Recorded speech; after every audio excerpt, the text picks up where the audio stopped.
It's definitely wearing a lot of hats, and it's definitely literally trying to keep the balls in the air. We have a large number of projects. Each project has a large number of parts. I've always had a natural inclination, kind of a blessing, and if you work for me, you might say a curse, to be very type A, very perfectionist, and very executive function. I look at things and my brain turns them into a workflow process.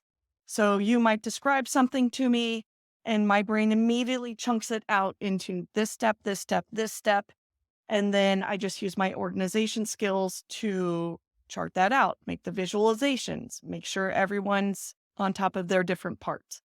So you're right. Project management involves one of my favorite parts is meeting with the different people.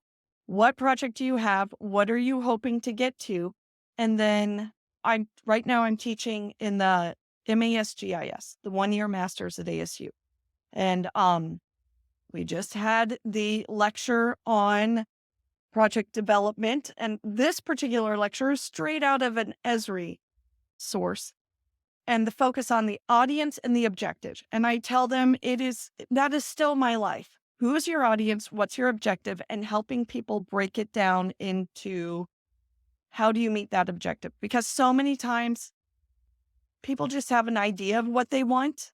Hmm. And my job is to help break it into the chunks and then help them get it there, make sure they're reaching the right audience, but then also make sure the team is working on the different parts. We hit our timelines, we hit our budgets. So it's like a big jigsaw puzzle, which again is something I've always loved. The nice thing is, again, that is a great strength of mine, but then I depend on my team. I've made sure to surround myself with people who I'm focused on the project management and the leadership picture, and they're focused on, hey, Shea, did you see this new product that can do this? Hey, Shea, we should build it in this new technology.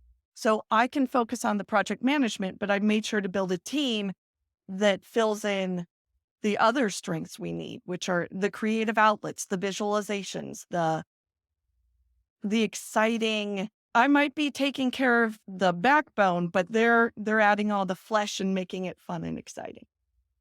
Where does that come from? Um, so I have 2 teenage boys. Mhm. So I've actually been doing a decent amount of reading, and there are we are all born with different strengths, and that is one I have had since birth. Executive functioning, I've always been very good at it.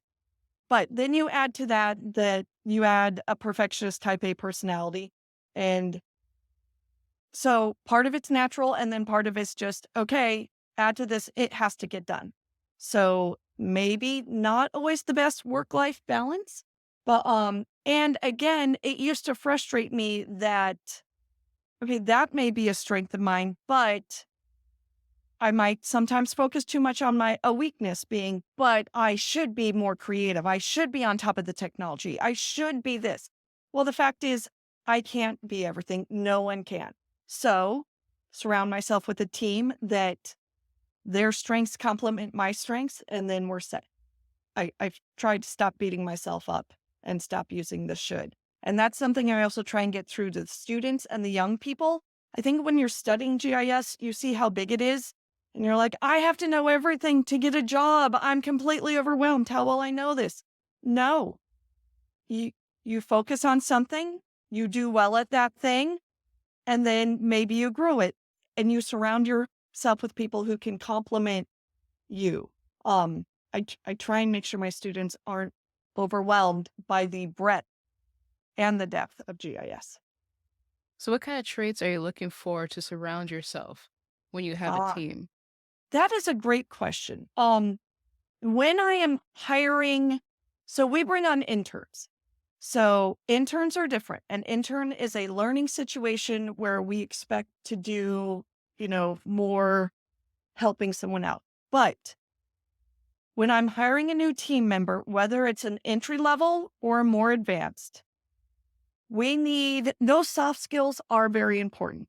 So I need someone who is enthusiastic about trying new things, willing to research it and try it on their own, yet still ask questions but then also sees it through. I was reading another book that talked about, at the very end, it was a leadership book, and at the very end, it had a chapter on how to deal with millennials. And I don't really love the stereotype. And as I was reading it, I know people of all ages that fit this one thing they said you need to address, which I didn't agree with categorizing it as millennial, but I did agree with you need to address, take it and go all the way through, push all the way through. So if I ask you, Jasmine, to, I need code that does this, and you're like, well, I looked on Google for an hour, I can't find it. Great. What's your next step? And if that next step is phone a friend, if that next step is bring someone in, great. But don't constantly come back and I tried this one thing, it didn't work. Like, I need you to take it and run with it. And, we discuss it as a team, but that ability to just keep trying and just keep pushing and not be like, well, I didn't figure it out. You're the expert. Nope. Actually, now you're the expert.